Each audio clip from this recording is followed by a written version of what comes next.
जय हिंद दोस्तों। आज अपन का करना है कि अपन ने जो भारत की भूगोल की तीसरी यूनिट चल रही थी तो उसमें जो हमने फर्स्ट पार्ट डाला तो काय को यूनिट 3 को उसमें अपन ने भारत की उप इकाइयों के बारे में पढ़ लिया था और उसमें हमने जो उप इकाइयाँ बताई थी वो बताई थी आपको 18। कितनी? 18। आज अपन को हमने जो बोला था कि हिमालय पर्वत यानी उत्तर की विशाल पर्वतमाला, उत्तर विशाल मैदान और दक्कन का पठार, इनको अपन ने कल छोटे छोटे खंडों में कर लिया था। आज अपन को हिमालय पर्वत के बारे में पढ़ना है। यदि हम हिमालय पर्वत की बात करते हैं तो आपको यहाँ पर अब थोड़ा समझना पड़ेगा, क्योंकि जो हम आपको बताते हैं कि जो पहले जो हम वीडियो बनाए हैं, इसके पहले जो नए व्यूअर हैं उनको हमारे पहले की वीडियो देखना है, बहुत अनिवार्य रूप से देखेंगे, तभी आप हमें समझ पाएंगे कि हम क्या पढ़ रहे हैं। ठीक है, तो यदि हम आपको बताएं तो आपको हमने बता चुकी है कि हिमालय की उत्पत्ति हुई कैसे है। ठीक है, तो ये हम सारी चीज़ें बता चुके हैं और हमने ये भी बता दिया है कि हिमालय का जो कालखंडों के अनुसार निर्माण हुआ है। ठीक है, तो उसके आधार पर इसको 4 भागों में बांटा जाता है। किसके भागों में बांटा जाता है? 4 भागों में, क्योंकि आज पढ़ेंगे अपन इस भागों को पढ़ेंगे और भागों में से कुछ भाग आज खत्म कर देंगे इस पार्ट में। ठीक है, तो आपको थोड़ा सा हिमालय पर्वत के बारे में कुछ पॉइंट बताना है, उन पॉइंट को आप याद करके चलेंगे। यदि हम आपको मैप दिख रहा हुआ यहाँ पर तो आर्टिफिशियल मैप है, इसको देखकर चलें। आप लोग बस मैप रख लेना बगल में और वहाँ पर देखते चलेंगे, वहाँ पर आपको मिल जाएगी जानकारी जो मैं मुँह से बोलूँगा। ठीक है, तो सबसे पहले हम बात करते हैं हिमालय पर्वत की। तो हिमालय पर्वत में हमने सबकी उत्पत्ति तो हमने देख ली थी। अब आज देखने अपन को हिमालय पर्वत का पूरा विस्तार, और विस्तार के बाद उसके पार्ट, मतलब कितने पार्टों में कौन सा कहाँ पर स्थित, कितने पार्ट हैं और कितने भागों में कहाँ कहाँ ये स्थित है। ठीक है, तो सबसे पहले अगर हम हिमालय की बात करते हैं तो यहाँ से चलेंगे आप लोग ऐसे ऐसे, ठीक है, और यहाँ चले जाएंगे यहाँ पर। ठीक है, तो हिमालय पर्वत की अगर बात करते हैं तो सबसे पहले कुछ इंपॉर्टेंट फैक्ट है उनको पढ़ लेते हैं, उसके बाद उसके पार्ट को देखते हैं। हिमालय पर्वत को देखते हैं तो इसकी जो लंबाई है, क्या है इसकी जो लंबाई है, इसकी लंबाई है 2500 किलोमीटर लगभग। कितनी है? 2500 किलोमीटर की में। और यदि हम चौड़ाई की बात करते हैं तो चौड़ाई कहीं कहीं 140 और कहीं कहीं पर अपनी 400 किलोमीटर है। ठीक है, अब आप समझते चलना। ठीक है, तो जो हिमालय पर्वत है इसकी टोटल लंबाई कितनी है? तो 2500 किलोमीटर। और यदि हम चौड़ाई की बात करते हैं तो 140 से 400 किलोमीटर की समथिंग। अच्छी बात है, ये बात हमें समझ में आ चुकी है। ठीक है, अच्छा, दूसरा हमने क्या देखना है कि हिमालय पर्वत जो अपना भारत का हिस्सा है, तो भारत में हिमालय पर्वत कहाँ से कहाँ तक है, अब थोड़ा आपको समझना पड़ेगा। तो भारत में जो हमारा हिमालय पर्वत है यहाँ पर स्थित है अपना कौन सा? तो यहाँ पर है नंगा पर्वत। कहाँ से? तो नंगा पर्वत। ठीक है, यदि हम नंगा पर्वत से लेके चलेंगे तो यहाँ पर चलेंगे हम कहाँ? नामचा बरवा तक। कहाँ पर? तो नामचा बरवा तक। ठीक है, तो पश्चिम की बात करते हैं तो नंगा पर्वत, जो कि कहाँ का हिस्सा है? अपने भारत का। याद करते चलना, थोड़ा समझते चलना, आप थोड़ा एक मैप पे रखते चलना। तो नंगा पर्वत जो है अपना कहाँ पर है? तो भारत में स्थित है। भारत के कहाँ पर? पश्चिम में हिमालय पर्वत है। हिमालय पर्वत के यदि पश्चिमी हिस्से की बात की जाए तो वो तो अपना कहाँ पर जाता है? पाकिस्तान में जाता है। लेकिन यहाँ पर आपको यह याद करके चलना है कि जो नंगा पर्वत है ये हमारे भारत के हिस्से यानी पीओके में स्थित है। ठीक है, बात समझ में आ रही नहीं आ रही? इसके बाद हम अगर पूरब में चलेंगे तो नामचा बरवा, जो कि अपनी भारत की सबसे पूर्वोत्तम सबसे ऊंची चोटी मानी जाती है, पूर्वोत्तर भारत की मानी जाती है, नहीं मानी जाती। और ये हमारी कहाँ पर स्थित है? तो अरुणाचल प्रदेश में। तो हिमालय पर्वत का विस्तार की बात की जाए हम भारत में तो नंगा पर्वत से लेकर कहाँ पर चला जाता है? नामचा बरवा तक। इतनी बात क्लियर हो गई? ठीक है, अब हम देखते हैं क्या, यदि हम हिमालय पर्वत की बात करते हैं तो इसको हमने जो बताया था 4 भागों में बांटा गया है। कितने भागों में? तो 1 भाग, 2 भाग, 3 भाग और 4 भाग। ठीक है, थोड़ा सा मैप के अनुसार चलेंगे, मैप पर देखते चलना, ये आर्टिफिशियल है, हम बताते चलेंगे। तो इसको बांटा गया है 4 भागों में। 4 भागों में जो बांटा गया है तो सबसे ऊपर हम क्या देखते हैं कि अब आपको थोड़ा सा कुछ पॉइंट और समझना पड़ेंगे। पहले लिख लेते हैं क्या करते हैं। तो यदि हम लंबाई की बात करते हैं, किसकी? यदि हिमालय पर्वत की यदि हम लंबाई की बात करते हैं तो ये कितनी है अपनी? 2500 किलोमीटर। और यदि हम चौड़ाई की बात करते हैं तो चौड़ाई कितनी हो जाती है अपनी? तो इसकी चौड़ाई हो जाती है कितनी? 140 से कितना? तो 400 किलोमीटर। कहीं कहीं पर 140 किलोमीटर किससे 400 किलोमीटर होते हैं। यदि हम हिमालय पर्वत को देखते हैं तो हमारे भारत में कहाँ से? नंगा पर्वत से। कहाँ से? नंगा पर्वत से आगे चलेंगे तो मिसमी की पहाड़ी, जो कि अरुणाचल प्रदेश में है, मिसमी की पहाड़ियाँ, और लास्ट में कौन सा हो जाएगा अपना? तो नामचा बरवा। कहाँ पर? तो नामचा बरवा तक फैला है। कहाँ तक? नामचा बरवा तक फैला है को हिमालय पर्वत। अच्छा, दूसरा हमने क्या देखा है कि जो अपना हिमालय पर्वत है इसको आयु के आधार पर, किसके आधार पर? आयु के आधार पर, किसके आधार पर, आयु के आधार पर इसे के भागों में बांटा गया है, तो 4 भागों में। अब आयु का आधार कैसा होता है, तो आपको थोड़ा पता होना चाहिए कि हमने जो हिमालय पर्वत का आपको निर्माण बताया था, उत्पत्ति बताई थी, उसी टाइम हमने सारे कालखंडों के तहत आपके हिमालय पर्वत के जो पार्ट है अपने 4, मतलब सबसे ऊपर ट्रांस हिमालय, तिब्बत हिमालय, ट्रांस हिमालय या तिब्बत हिमालय, दूसरा अपना बृहद या महान हिमालय या मुख्य हिमालय, तीसरा अपना लघु या मध्य हिमालय, ठीक है, चौथा अपना निम्न या शिवालिक। ये हमने 4 पार्ट बताए थे आपको, और एक कालखंडों के अनुसार ही बताए थे, तो पिछले वाले वीडियो में जाकर आप लोग देख सकते हैं। तो अब आपको हम बताएं कि जो अपना हिमालय पर्वत है आयु के आधार पर कितने प्रकार का होता है, तो 4 प्रकार का। कितने प्रकार का होता है, तो 4 प्रकार का। अच्छा, 4 प्रकार में हम देखते हैं, तो सबसे पहले अपना कौन सा आ जाएगा, सबसे पहले आ जाएगा अपना कौन सा, तो जो हो जाएगा अपना ट्रांस हिमालय। कौन सा, ट्रांस हिमालय, या इसी को बोलते हैं तिब्बत हिमालय, ठीक है। कौन सा हिमालय हो जाएगा ये, तो तिब्बत हिमालय, ठीक है। अच्छा, दूसरे नंबर पे यदि हम बात करते हैं, तो दूसरा हो जाएगा अपना बृहद या महान या मुख्य हिमालय। इसको क्या बोले हम, मुख्य हिमालय बोलते हैं, ठीक है। अच्छा, तीसरे नंबर पे हम बात करें तो तीसरा हो जाएगा लघु हिमालय या मध्य हिमालय। कौन सा होगा, मध्य हिमालय। चौथे नंबर की बात करते हैं तो चौथा हिमालय हो जाएगा अपना कौन सा, तो चौथा हो जाएगा अपना निम्न या शिवालिक, ठीक है। अच्छा, अब आप थोड़ा सा इसको समझेंगे अपन। अब आज पढ़ेंगे अपन ट्रांस हिमालय को और बृहद हिमालय को। कितने को पढ़ेंगे, ट्रांस हिमालय और बृहद हिमालय को, ठीक है। 2 तो अपन आज खत्म करेंगे। तो अब आप थोड़ा समझेंगे, यदि हम ट्रांस हिमालय की बात करते हैं तो उस हिमालय को बोला जाता है जो हमें दिखता नहीं है, आगे से नहीं, पीछे जो वो हिस्सा हिमालय का जो हमें दिखता नहीं है उसे हम ट्रांस हिमालय के रूप में जानते हैं।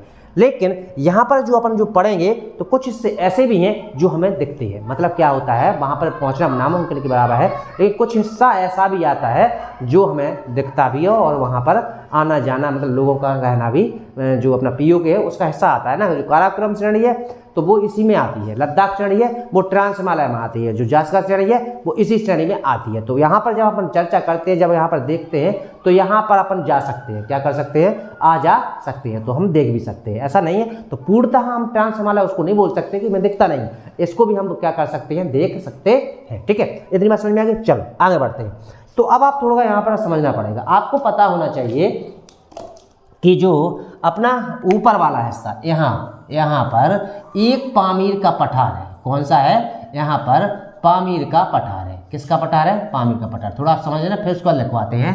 पामीर के पठार के हिस्से माने जाते हैं, कौन कौन माने जाते हैं, तो अब हम आपको बताएं, यहाँ पर ये वाला हिस्सा, ठीक है, ये वाला माना जाता है हिंदू कुश। कौन सा, हिंदू कुश पर्वतमाला, ठीक है। अच्छा, अगर हिंदू कुश पर्वतमाला की बात करते हैं, क्वेश्चन पूछा जाता है, याद रखना। तो ये अपना कहाँ पर है, तो पाकिस्तान में है। कहाँ पर है, तो पाकिस्तान में। जो किसका हिस्सा है, तो पामीर की गांठ का, यानी पामीर के पठार का हिस्सा है, और ट्रांस हिमालय के अंतर्गत आता है। ट्रांस हिमालय, हिमालय की बात चल रही है तो विश्व की बात चल रही, तो ट्रांस हिमालय के अंतर्गत आता है, ठीक है। और इसकी अगर हम दाईं ओर चलते हैं पामीर की घाट के, तो यहाँ पर मिल जाएगी आपको कौन सी पर्वत श्रृंखला, कुनलुन। कौन सी, कुनलुन पर्वत श्रेणी, जो कि कहाँ पर है, चाइना में है। कहाँ पर है, तो चाइना में। थोड़ा आप समझना, उसके बाद हम पॉइंट करवाएंगे, यहाँ पर यहीं पर समझ लीजिए, ठीक है। अब आ जाते हैं अपने भारत में। यदि हम भारत की बात करते हैं तो यहाँ पर आपको मिल जाएगा क्या, तो यहाँ पर मिल जाएगा अपन को क्या, काराकोरम श्रेणी। कौन सा मिल जाएगा, तो यहाँ पर मिल जाएगी काराकोरम श्रेणी। कौन सी मिल जाएगी अपन को, तो काराकोरम श्रेणी, ठीक है। कौन सी श्रेणी मिल जाएगी, काराकोरम श्रेणी मिल जाती है, ठीक है। अच्छा, काराकोरम जैसी श्रेणी है उसके जस्ट नीचे अपनी एक श्रेणी है जिसका नाम है अपना कौन सा, तो इसी को बोलते हैं अपन क्या, लद्दाख श्रेणी।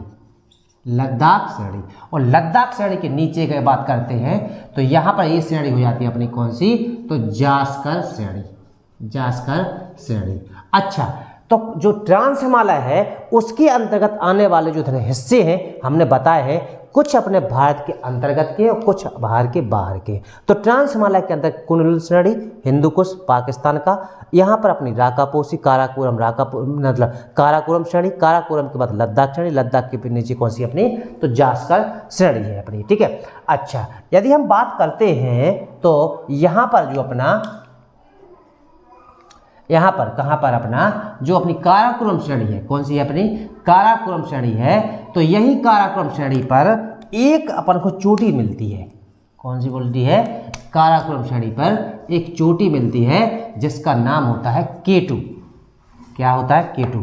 तो इसी K2 को बोला जाता है गॉडविन ऑस्टिन। क्या बोला जाता है, गॉडविन ऑस्टिन, जो कि कहाँ पर है स्थित है, तो कहाँ पर स्थित है, ट्रांस हिमालय में।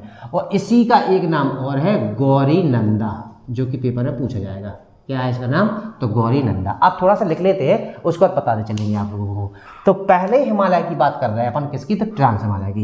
यदि हम ट्रांस हिमालय की बात करते हैं तो इसके अंतर्गत कौन कौन आता है भारत का, तो काराकोरम, भारत की बात चल रही है यहाँ पर, याद करना कौन कौन आ जाएगा, तो काराकोरम श्रेणी आ जाएगी। इसके बाद अपनी लद्दाख आ जाएगी, और इसके बाद अपनी कौन सी आ गई, तो जास्कर श्रेणी आ जाती है। कौन सी, जास्कर श्रेणी आ जाती है। इसी के दक्षिण पश्चिम में यहाँ पर एक श्रेणी और भी है, यहाँ पर याद कर लेना, जिसका नाम है कैलाश पर्वत, कैलाश पर्वत श्रेणी श्रृंखला, कैलाश पर्वत श्रृंखला, ठीक है, जो अपनी भारत के बाहर है। तो इसी का हिस्सा है, किसी का हिस्सा है, तो हिंदुकुश, कुनलुन और कैलाश पर्वत अपने भारत में काराकोरम, जास्कर और लद्दाख, ये सारी श्रेणी क्या है, तो किसके अंतर्गत आती हैं, तो ट्रांस हिमालय के अंतर्गत आती हैं। अब थोड़ा सा एक दो पॉइंट और बता दें हम आपको कि जो अपना हिमालय पर्वत है, इसको हम देखते हैं तो यदि हम पश्चिम से पूरब की ओर चलते हैं तो इसकी चौड़ाई कम होती जाती है। तो इसका मतलब जो 400 है, जो यहाँ पर होना चाहिए, तो इस साइड चौड़ाई ज़्यादा है, और जैसे जैसे हम यहाँ पर चलते हैं तो इस साइड चौड़ाई, उसकी चौड़ाई क्या होती जाती है, कम होती जाती है। लेकिन यहाँ पर ऊंचाई बढ़ती जाती है। क्या होता जाता है, ऊंचाई, यानी पर्वत चोटियाँ ऊंची होती जाती हैं, और सकड़ी मतलब चौड़ाई क्या हो जाती है, हिमालय की कम होती जाती है, लेकिन पर्वत चोटियाँ ऊंची होती जाती हैं। बस समझ में आ गई कि नहीं?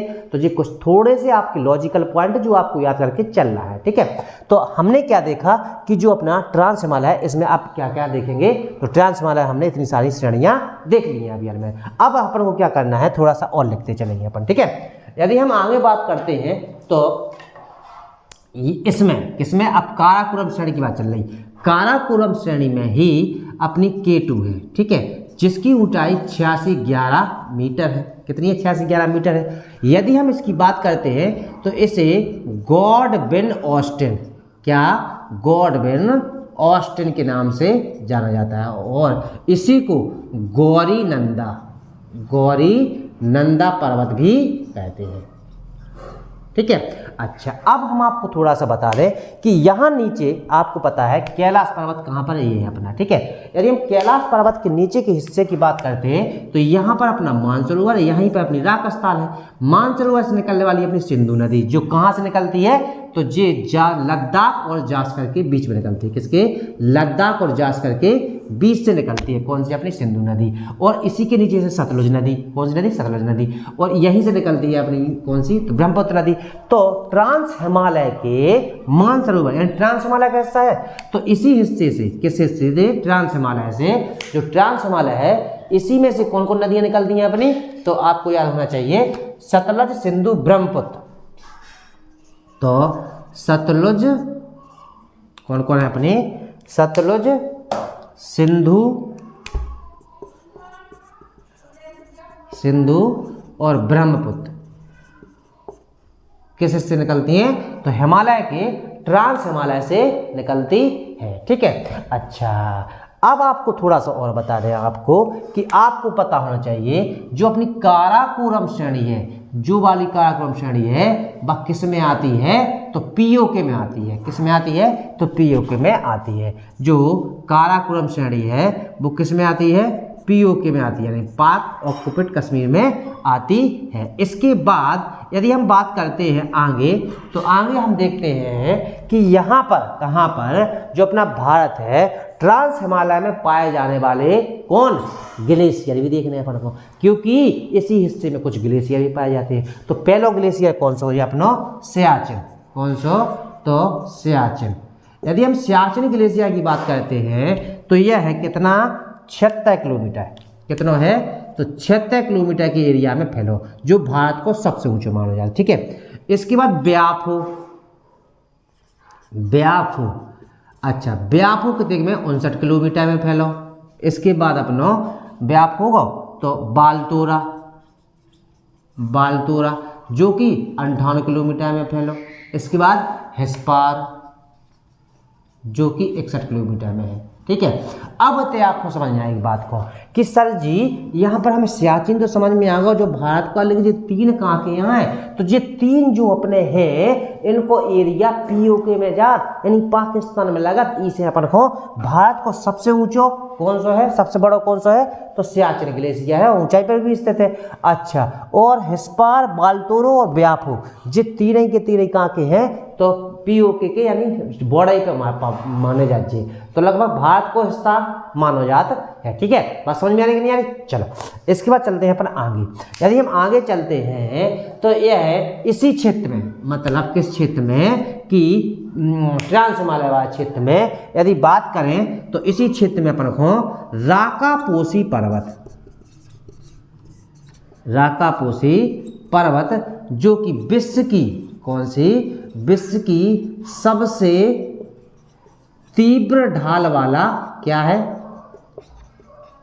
ढाल वाला क्या है, पर्वत है। अच्छा, तीव्र ढाल का मतलब क्या है, देखो पहले आप सोचना पड़ा, और राकापोसी है कहते हैं, तो पहले तो क्वेश्चन आंसर दे रहे हैं पाकिस्तान, पाकिस्तान यानी कि पीओके में है, जो ध्यान रखिए। अच्छा देखो, अब तीव्र ढाल को मतलब, तीव्र ढाल को मतलब होता है, मतलब इसको बिल्कुल करने लगा, जैसे इस टाइप से, देखो इस टाइप से पर्वत, आपको समझो, इसको समझो, ऐसा तीव्र ढाल में बिल्कुल झुको भाव है, बिल्कुल ऐसा नीचे को। ठीक है, जो लगत के जो गिर तो नहीं रहा ऊपर, अगर नीचे से देखो, नीचे से देखा तो ऐसी सर करने होती, बात समझ में आ रही कि नहीं आ रही।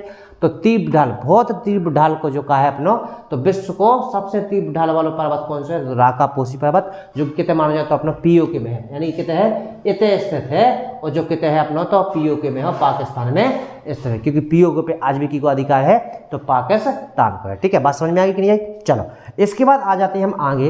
यदि हम आगे बात करते हैं तो इसमें किसमें आपको पता होना चाहिए, कौन सी नदी, जो सिंधु नदी है, सिंधु नदी है, जा क्या करती है, जा लद्दाख और जास्कर, ये पॉइंट है पेपर में पूछे जाते हैं, लद्दाख और जास्कर श्रेणी के बीच में होने बहती। ठीक है, और सिंधु की सहायक है एक नदी स्योक, कौन सी, स्योक, इसे खून की नदी या इसे ही रक्त की नदी बोला जाता है। इतनी बात समझ में आ गई। तो जी सारी जानकारी हम क्या कर रहे हैं, तो ट्रांस हिमालय की कर रहे हैं। ठीक है, अच्छा इसके बाद जो सिंधु नदी है, कौन सी नदी है अपनी, जो सिंधु नदी है वह है बुंजी नामक स्थान पर, कहाँ पर, बुंजी नामक स्थान पर विश्व के, किसके, विश्व के सबसे गहरे गड्ढे का निर्माण करती है। क्या करती है, सबसे गहरे गड्ढे का निर्माण करती है। ठीक है, या गॉर्ज का निर्माण करती है, जिसकी गहराई 5200 मीटर है। कितनी है, 5200 मीटर होती है। तो ये हमने कुछ जानकारी ट्रांस हिमालय की कर ली, कुछ का पूरी लगभग हो गई, इससे ज़्यादा आपसे पूछो ना जे है। ठीक है, निर्माण हम बता चुके, अब आपको जानकारी हमने लगभग पूरी बता दी, और ट्रांस हिमालय से बनने वाले जो हैं आपके क्वेश्चन, इतने से आपको यहाँ आंसर याद करके चल रहे हैं। अब आ जाते हैं अपन कहते हैं तो बृहद हिमालय पे या मुख्य हिमालय पे। ठीक है, अच्छा तो दूसरी हेडिंग का डाले अपन, पहली हेडिंग हुई ट्रांस हिमालय की, तो अब दूसरी हेडिंग का डाले अपनी बृहद या महान या मध्य हिमालय। कौन सो,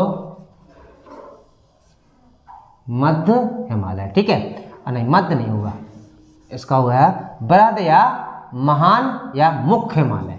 कौन सा हो जाएगा अपना, मुख्य हिमालय। अब थोड़ा इसको आप समझेंगे आप लोग। ठीक है, अच्छा अब आपको थोड़ा आपको समझना पड़ेगा। तो देखो एक हिस्सा जे हो गया अपना, कौन सा, ट्रांस। ठीक है, इसके बाद ए वाला हिस्सा कौन सा हो जाएगा अपना, तो जे है अपना बृहद। ठीक है, यदि हम बृहद हिमालय की बात करते हैं, थोड़ा आप समझना यहाँ पर कि जो ट्रांस हिमालय है वो बृहद हिमालय से अलग कैसे हो। पहले तो जो पॉइंट याद करने, तो जो पॉइंट करने इको लाइन है हिंज लाइन, किस लाइन को, हिंज लाइन के द्वारा ही ट्रांस हिमालय और बृहद हिमालय से अलग होते। एक क्वेश्चन जो याद करके चल रहे, तो पहला पॉइंट जो लिखे अपन कि ट्रांस हिमालय किससे, बृहद हिमालय से, बृहद हिमालय से अलग होता है। तो किससे अलग होता है? तो उसका नाम है क्या? हिंजलाइन। ठीक है। दूसरी कंडीशन, दूसरी बात का याद करके चल रहे थे अपन को कि जो बृहद हिमालय है इसमें ही हिमालय की सबसे ऊंची चोटियां पाई जाती हैं। तो आप थोड़ा सेंस ध्यान रखना, थोड़ा समझना कि हिमालय में पाई जाने वाली जितनी भी चोटियां हैं, यानी कि माउंट एवरेस्ट हाउ यही में आउट, बृहद हिमालय को हिस्सा है को है माउंट एवरेस्ट। बात समझ में आ रही? तो माउंट एवरेस्ट यही में आउने, ठीक है, धौलागिरी पर्वत यही में आउने, ठीक है, अन्नपूर्णा यही में आउने, मकालू यही में आउने। बात समझ में आ रही कि नहीं आ रही?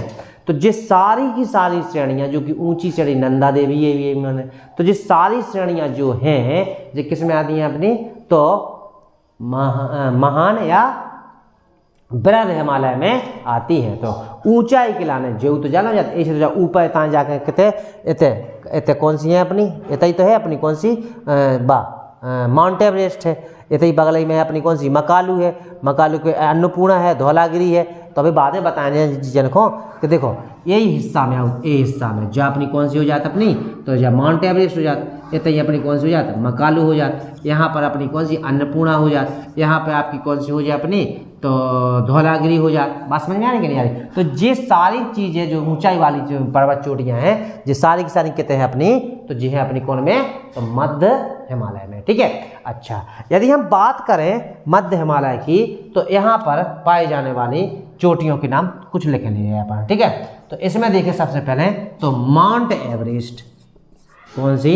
माउंट एवरेस्ट किसी में आती है? इसी में आती ना, तो माउंट एवरेस्ट। अब ई की ऊंचाई 8,848 से लेकर 8,850 तक, क्योंकि हमने आपको बताया था उस दिन भी समझाया था, इसकी जो क्या हो रहा है हिमालय पर्वत को क्या हो रहा हो बड़ो, नौ युवा बलत पर्वत इसलिए बोल जाता, क्योंकि जब साल दर साल का हुआ तो हल्को हल्को का हो जाओ बड़ो हो जाओ, इसलिए नौ युवा बलत पर्वत बोला जाता है। तो इसकी ऊंचाई बढ़ रही है और ये तो बढ़ती जाएगी, तो इसलिए कुछ लोग 8,848 मानते हैं और कुछ स्रोतों में 8,850 मानते हैं। ठीक है। लेकिन यदि क्वेश्चन पेपर में पूछा जाए तो बड़े पेपर जो होते हैं वहाँ पर वो 8,848 मानते हैं, और जो छोटा थोड़ा सा लेवल छोटा होता है वहाँ पर 8,850 भी एक्सेप्ट कर लेते हैं। ये उनके ऊपर डिपेंड करता है। 8,848 लेकर नियमित रूप से लेके चलते हैं। ठीक है। तो यहाँ पर पाए जाने वाली चोटियों में सबसे पहले माउंट एवरेस्ट जो 8,848 है। ठीक है। इसके बाद कंचनजंगा, दूसरी कौन सी है अपनी, तो कंचनजंगा। ठीक है। अच्छा, कंचनजंगा की बात करें तो अब तक समझ चलने है, बाद में समझाया जाएगा इंपॉर्टेंट। कंचनजंगा, इसके बाद कौन सी है अपनी, तो नंगा पर्वत, कौन सा है, तो नंगा पर्वत। ठीक है। इसी के अंतर्गत कौन सा हो तो अपनो कामेट पर्वत, कौन सा आ जाए, कामेट पर्वत भी। इसके बाद अब थोड़ा सा आपको समझना पड़ेगा यहाँ पर, यदि हम माउंट एवरेस्ट की बात करते हैं, किसकी करते हैं, माउंट एवरेस्ट की बात करते हैं, तो इसे नेपाल में काय के नाम से जानो जात, ध्यान रखियो, तो सागर माथा से। किसके नाम से जानी जाती है, तो सागर माथा से, जो पेपर में पूछा जाता है। और जो विश्व की सबसे ऊंची चोटी मानी जाती है इसको, विश्व की सबसे ऊंची चोटी कौन सी है, तो माउंट एवरेस्ट है। ठीक है। अब थोड़ा सा कंचनजंगा पे आ जाओ। कंचनजंगा जो है क्या कहते हैं अपनी, तो सिक्किम में है, कहते हैं अपनी, तो सिक्किम में है। अच्छा, यदि हम भारत की सबसे ऊंची चोटी की बात करें स्वतंत्र रूप से, तो बाकी को बोलो जाए तो एक जो पहला नंबर है। ठीक है, भारत की। और अगर विश्व की बात करें तो जब विश्व की तीसरी है, क्या है, तीसरी है। दूसरी बात करें, दूसरी कौन सी है, गौरीनंदा, यानी दूसरी है गौरीनंदा। और पहली बात करें विश्व की तो कौन सी है अपनी, तो सागर माथा, यानी कि कौन सी है, माउंट एवरेस्ट है। ठीक है। और कामेट पर्वत, अब अपनी बात चले आगे, और नंगा पर्वत कहते हैं तो भारत के सबसे पश्चिम में स्थित है। ठीक है। यदि हम कामेट पर्वत की बात करते हैं तो यह आप लोग कहते हैं उत्तराखंड में, कहते हैं उत्तराखंड में, जो इसी का हिस्सा माना जाता है। ठीक है। अच्छा, अब आगे एक पॉइंट और याद करके चलना है कि जो अपना बृहद हिमालय है और जो अपना मध्य हिमालय है, तो बृहद हिमालय और मध्य हिमालय के बीच में कौन सी ढाल है, तो main central thrust, main central thrust के द्वारा का होते ही जा अलग होत को होते ही। तो वृहद हिमालय से जो अपनो कौन सा है मध्य हिमालय है जो किस अलग होत तो मेन सेंट्रल थ्रस्ट लाइन के द्वारा क्या होता है अलग होता है। तो आज हमने हिमालय के 2 पार्ट पढ़ रहे हैं। तो कौन कौन पार्ट पढ़ रहा है ट्रांस हिमालय और दूसरा अपनो वृहद हिमालय। जानकारी बहुत है, अब धीरे धीरे पार्ट में और भी पढ़ते चलेंगे आगे जाके, तो अपन पढ़ते चलेंगे ठीक है। तो अब आपको जो ट्रांस हिमालय यहाँ से जो क्वेश्चन बनेंगे पेपर में वो हमने बता दिए, और वृहद हिमालय जो यहाँ से बनेंगे वो भी बता दिए, और इनका निर्माण काल अलग अलग कालखंडों में हुआ है। इन सबको हम पिछले वीडियो में बता चुके हैं। तो आप लोग पीछे जाके वीडियो में देख लीजिए, आपको यहाँ पर जितने क्वेश्चन दिख रहे हैं ये आपको पेपर में याद हो जाएंगे, और रटेगा कोई नहीं, बस आप थोड़ा सा क्या करिए इसको मैप पर रखते जाइए और इसको देखते जाइए। यदि वीडियो अच्छी लगती है तो लाइक करिए, कमेंट करिए और शेयर करिए। धन्यवाद दोस्तों।